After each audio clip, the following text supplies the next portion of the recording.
Hello guys, नमस्ते। आज हम तत्पुरुष समास की दूसरी क्लास लेके आए हैं, जो एक क्लास में कंप्लीट नहीं हुई थी। तो आज दूसरी क्लास में कंप्लीट कर लेते हैं। तो कितने भाग पढ़े थे तत्पुरुष समास के? 2 भाग पढ़ लिए थे। वो तत्पुरुष समास के 6 भेद माने जाते हैं, जिसमें से 2 पढ़ लिए थे और 4 आज पढ़ेंगे। तो कर्म और करण पढ़ लिए थे और आज है संप्रदान तत्पुरुष समास।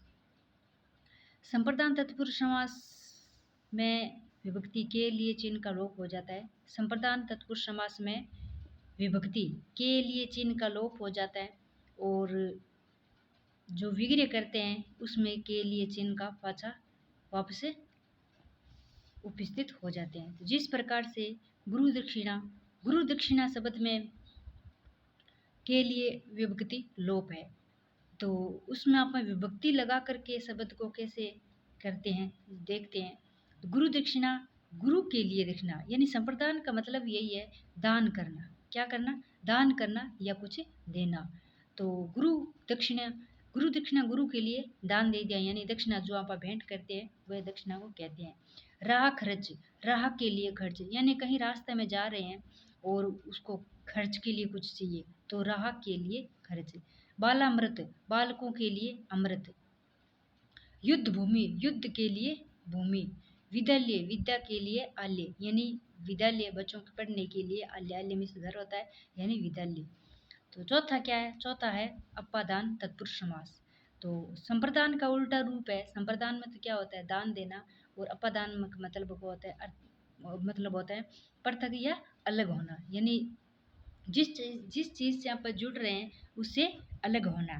तो अपादान तत्पुरुष में से विभक्ति का पृथक या अलग होने के लिए किया जाता है, जिनका लोप होता है। किसका? से का लोप होता है। तो से जिस प्रकार से देश निकाला, क्या है? देश निकाला।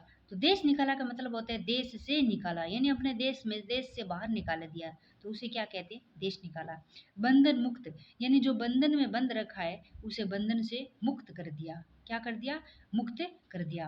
पथ भ्रष्ट, यानी पथ से भ्रष्ट, यानी रास्ते से भ्रष्ट हो गया। ऋण मुक्त, ऋण से मुक्त, यानी बहुत सारा ऊपर ऋण कर रखा है तो उसे मुक्त कर दिया, यानी अलग कर दिया, उसे छुटकारा पा दिया। और 5वां क्या है? संबंध तत्पुरुष समास। क्या है? संबंध तत्पुरुष समास, यानी जो है उससे संबंध होना चाहिए। क्या होना चाहिए? संबंध होना चाहिए। इसमें संबंध तत्पुरुष समास में का, की, के चिन्ह का लोप हो जाता है, यानी आप तत्पुरुष समास का पूरा जो वर्ड देखेंगे, शब्द देखें, उसमें से जो का, की, के का चिन्ह होता है वो लोप हो जाते हैं, और उसको उजागर करेंगे तो उस चिन्ह का नजर आने लग जाए। जिस प्रकार से गंगा जल, गंगा का जल, यानी गंगा नदी है उसका क्या है? जल है। नगर सेठ, यानी नगर का सेठ, नगर और सेठ का संबंध है, नगर का सेठ से संबंध है। राज माता, राजा की माता, यानी राजा की माता कौन है?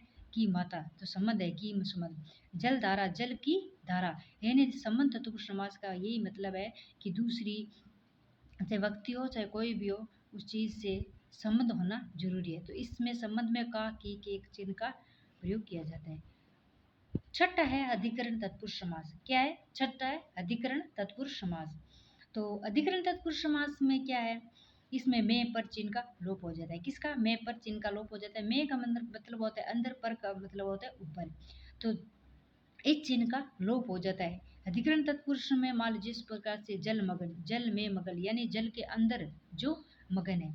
आप बीती, आप पर बीती, यही जो कोई घटना है या कोई दुख दर्द है वो मान लो खुद के ऊपर बीते जा नहीं पता चले, तो क्या है? आप पर बीती। सिर दर्द, सिर में दर्द, यानी सिर में दर्द, सिर के अंदर ही होता है दर्द, ऊपर थोड़ी ना होता है। सिर में दर्द। घुड़सवार, घोड़े पर सवार, यानी आप घोड़े के ऊपर चढ़कर ये सवारी करते हैं। तो इस प्रकार से अपन तत्पुरुष समास को तो गाइज कंप्लीट कर लिया है, और कल अपन एक नए समास के साथ मिलेंगे। तब तक के लिए नमस्कार।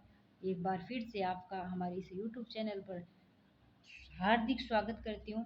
जय भारत, जय जय राजस्थान। Thank you.